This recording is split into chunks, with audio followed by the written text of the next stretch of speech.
they were more expert than I was Yeah. on that. And that's okay. Yeah. So is that part of your leadership style then? Get kind of smart people around you and let them do their thing? And Yeah, someone once told me, I mean, I try to get the best that I can. In Yeah. many cases, I actually tell you that I think if you would say my leadership style, I always really try to make it work with the people that are in place. yeah. I have a natural tendency to think that nobody wakes up in the morning trying to figure out how to mess things up. Right. Right? Like we good all wake assume up good intent, with an yeah. intention to want to do a good job, but something happens if the person is not performing. Something happens in the middle between that wake up time and having to Yeah. execute, right? And so I first always look at myself and my leadership and say, or maybe the leadership before me, that maybe the right expectations haven't been put in place, or the right resources haven't been put in place, or the communication is not there. And then, slowly in some cases, you do realize that they're just kind of miscasted, Yeah. and Not in the right role. They're not in Yeah. the right role. Yeah. And like, they know that too.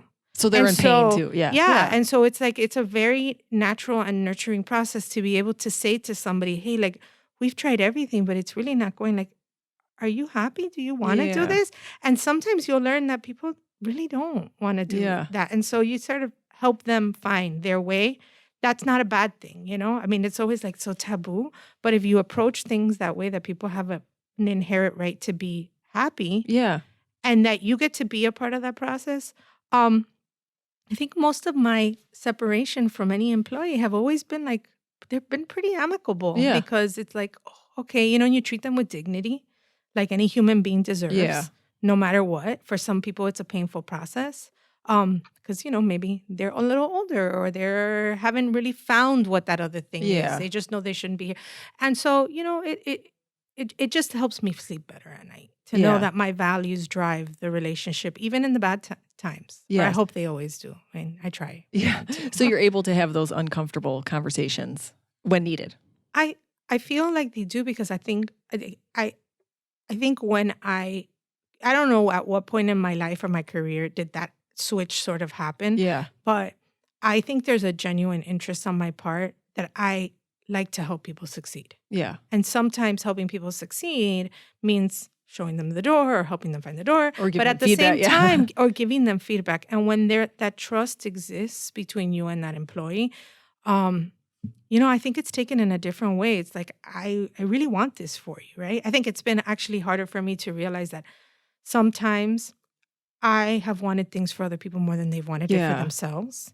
And that's where, when we start hitting, your head Yeah. against the wall. And When you're like they could do it, but maybe they're not, or maybe yeah. they don't want it. Yeah. Maybe they're not as ambitious, or they're not, this isn't really what they want, even though you want it for them. Yeah.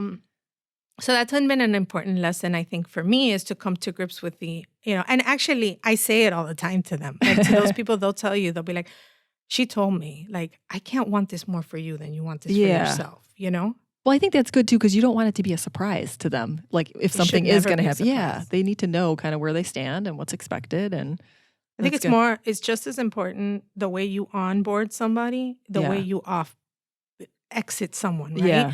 Is just as important as how you onboard them. In fact, because these people are going to leave, and they may in some cases actually leave to somewhere else in the industry. So Yeah. they're going to be a stakeholder eventually, and they can either be your ambassador or your anti-ambassador. Yeah. And so I think you approach it in some ways with that intention, and hope that they have the maturity as well to understand that. But I think if it's a very transparent process, those expectations and the performance, then it makes it a little bit easier. Like, it's not a surprise.